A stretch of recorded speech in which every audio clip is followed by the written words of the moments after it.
I got home from the hospital at 3 in the morning, running on vending machine coffee and pure stubbornness. And I caught a woman in designer heels cutting the chain on my gate like she owned the place. She didn't even flinch when the bolt snapped. She just looked up, smiled, and said, "Ethan Brooks, you owe the HOA $3,200. Then she added real casual, "If you don't pay by Monday, we file a lien on your home." I stood there in my driveway, holding my keys, like they were a weapon I didn't know how to use. My mom was still upstairs in a hospital bed. My phone had 15 missed calls from nurses, and this stranger was threatening my house over. What landscaping vibes. She adjusted her oversized sunglasses like she was on a reality show reunion. "I'm Brittany Caldwell," she said, like the name was supposed to mean something. "President of Cedar Hollow Homeowners Association." I blinked at her. "Cool. I'm Ethan. This is my property. Get off it." Brittany laughed, small, tight, practiced. "Oh, honey. No. You live in Cedar Hollow. That means you're under the HOA. Behind her was this kid in a cheap security uniform, the kind you rent for an hour. He didn't look at me, didn't look at her, just stared at the ground like he was praying the asphalt would swallow him. Brittany held up a clipboard and started reading like she was announcing bingo numbers. Unapproved structure, improper storage, non-compliant exterior appearance, commercial activity, and my favorite 4 years of back dues plus late fees. I just stared at her. "I've lived here 2 years. She shrugged. "Dues follow the property, not the person. And you're behind." My brain was moving slow like it was wading through mud. I didn't have energy for a fight. Not after 12 hours in fluorescent lights, listening to doctors say words like progression and options. So I said the most simple, boring thing on earth. "Show me where I agreed to this." Brittany's smile got sharper. "You don't have to agree. It's recorded. It's community standards." Then she leaned in, lowered her voice like we were sharing gossip. "Friday deadline. Monday. Lien. I'd hate for you to lose your home when you're already dealing with family issues." That little pause, family issues, wasn't sympathy. It was a threat dressed up in perfume. I didn't yell. I didn't puff up. I just nodded once the way you do when you're filing something away. Because if there's one thing I learned in the military, it's this: people who love paperwork usually lose when you bring your own. The next morning I went straight to the county records office. No drama, no Facebook posts, no door-to-door begging. Just me, a ticket number, and a clerk who looked like she'd seen every version of human nonsense. "I need the deed for my property," I told her, "and anything that ties it to an HOA. She typed for a while, clicked around, then slid a printout toward me. "Here's your deed," she said. "And I don't see an HOA covenant attached." I leaned closer, scanning lines the way I used to scan supply manifests. No covenant, no restrictions, no homeowners association language, nothing. "Can you check again?" I asked, not because I doubted her, but because this was too clean. She checked again anyway, because that's what competent people do. Still nothing. I felt my shoulders drop a fraction, like my body finally believed what my eyes were reading. Then I asked for the next piece. "When was Cedar Hollow's HOA formed?" She pulled that up too. "Looks like after your lot was originally parceled." So Brittany wasn't enforcing rules. She was trying to expand her kingdom. That afternoon she came back like she had a key to my life. Same sunglasses, same clipboard, same fake security kid trailing behind like a shadow. "Mandatory compliance inspection," she announced, already stepping forward. I put one foot on the bottom step of my porch and held up a hand. "No." Brittany stopped, lips pressed tight. "Excuse me. No inspection," I said. "No entry, no photos. You're trespassing." She tilted her head like she was studying a bug. "If you refuse inspection, that's an automatic fine. $500. I let out a slow breath through my nose. "Brittany, I'm not in your HOA." "Oh, you are," she snapped, and her voice finally cracked through the sugar coating. "Everyone on Cedar Hollow Lane is." Then she did this thing that still makes my skin crawl. She stepped sideways and started taking pictures anyway. My gate, my garage, my truck, my front windows. Click, click, click. I walked down 2 steps, not rushing, not puffing up. Put the phone away. She held the phone higher. "Assaulting an HOA officer is a felony, Ethan." That was when I realized how she operated. Not with actual authority, just with loud confidence and legal-sounding sentences. I took out my own phone and started recording. "State your name and why you're on my property." Her face twitched. "Stop recording." "State your name," I repeated. The security kid finally looked up, saw my camera, and took a half step back like he suddenly remembered he wasn't paid enough for this. Brittany hissed, "This is harassment." I nodded, still recording. "Great, then leave." She didn't leave right away. She stood there for a beat, breathing through her nose, then turned on her heel so hard I heard the click of her shoe in my bones. 2 days later, the real mess started. I got a notice about an anonymous complaint to the city unpermitted work hazardous storage illegal business. All lies but official-looking lies. Then someone jimmied open my mailbox. Nothing valuable inside, just the message. And somehow overnight the neighborhood vibe shifted. I'd wave at people I'd said hi to for months and get that tight smile, the one that says I'm friendly, but I've heard something. I didn't spiral. I didn't sit in my kitchen doing dramatic monologues. I did what you do when someone tries to bury you under rumors. You build a paper trail. I called the city inspector and scheduled an appointment myself. When Officer Daniel Ortiz showed up, he didn't come in hot. He walked my property, took notes, asked normal questions. "This is all tidy," he said, looking around my workshop. "You got permits for the electrical?" I handed them over. He glanced, nodded. "Matches." Then he looked at me, not unkindly. "We've been getting a bunch of anonymous complaints lately. Same tone, same pattern." I didn't have to ask whose tone. That night, I sat in my garage with the door halfway open, staring at the paperwork I'd collected. Deed printout, HOA formation records, Brittany's violations, photos of her standing on my driveway phone, up like a weapon. And for the first time I felt tired in a different way.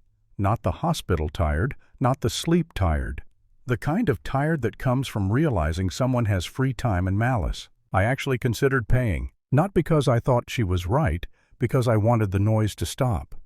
Because my mom was sick, and I needed my brain for real things, not a neighborhood tyrant with a clipboard. I sat there and did the math in my head. $3,200 now, versus months of harassment letters, inspections, stress. Then my phone buzzed a nurse asking if I could come in early, and something in me clicked. I wasn't going to let Brittany turn my life into a toll road. So I went deeper. I called a survey company and ordered a boundary survey, the kind with iron pins and official stamps.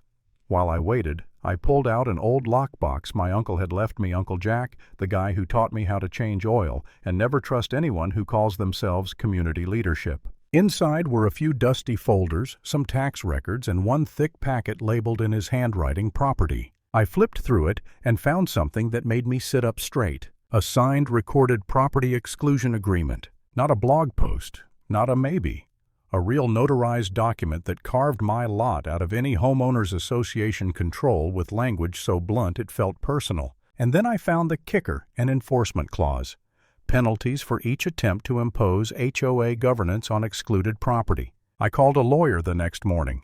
Hank Lawson, old school straight voice, no fluff. He didn't gasp, he didn't dramatize. He just read, paused, and said, "This is solid." Then he added, "And if she's been sending notices with threats of liens, she's walking into a legal wall." While Hank handled the legal side, my survey results came back. And guess what? Brittany's perfect white fence.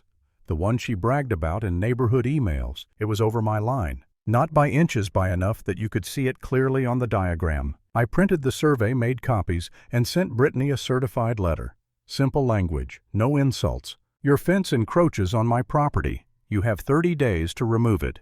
Continued trespass will be documented." 3 days later, I got an email blast from the HOA titled "Urgent Community Meeting." My name was in the preview line. Of course it was. The meeting was in the neighborhood clubhouse, the kind with beige walls and sad potted plants. People packed in like it was a trial, which honestly it was. Brittany stood at the front in a white blazer, hair-perfect smile, set to public servant.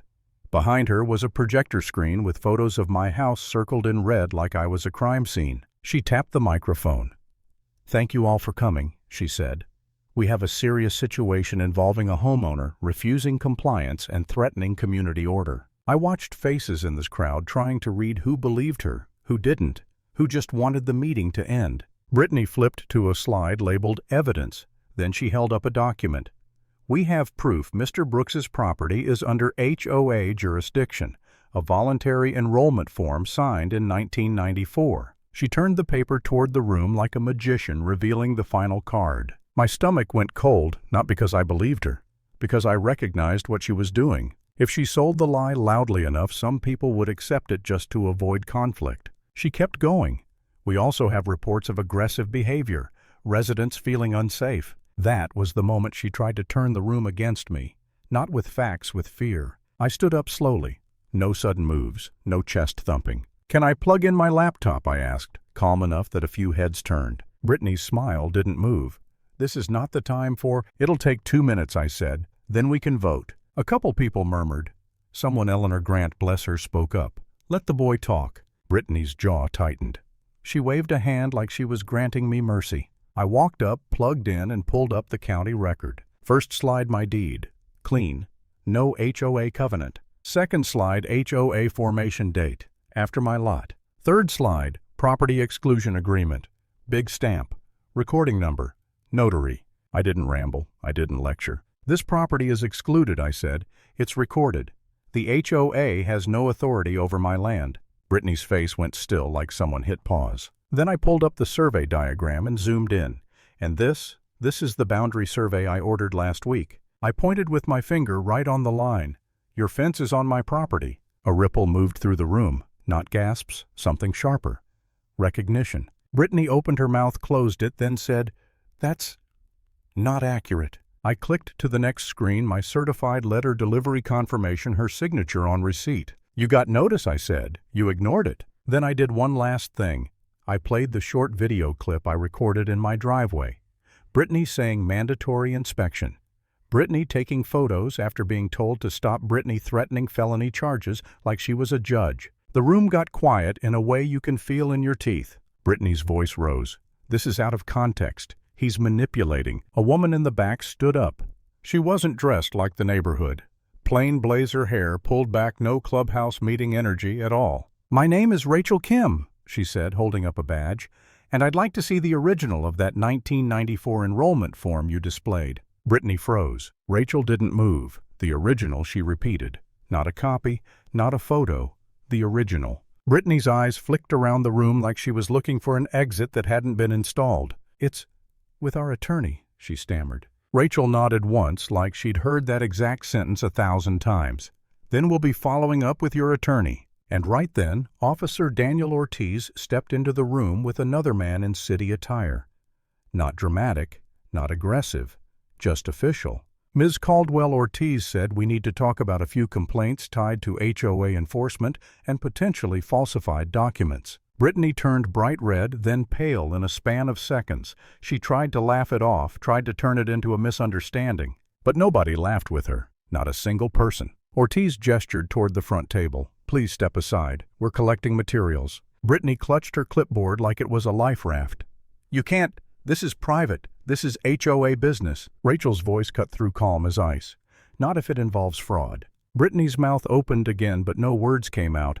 She looked at the crowd like they would rescue her, like her title still meant something. It didn't. She stepped back from the podium, and in that tiny motion, just a half step, she lost everything she'd been swinging around like a weapon. I didn't say "told you so." I didn't smile. I just watched her get moved away from the front of the room, watched her grip loosen on the clipboard, watched the Karen confidence drain out of her eyes as reality finally caught up. And I learned something simple that night: when someone tries to rule your life with fear and paperwork, you don't win by yelling. You win by showing receipts.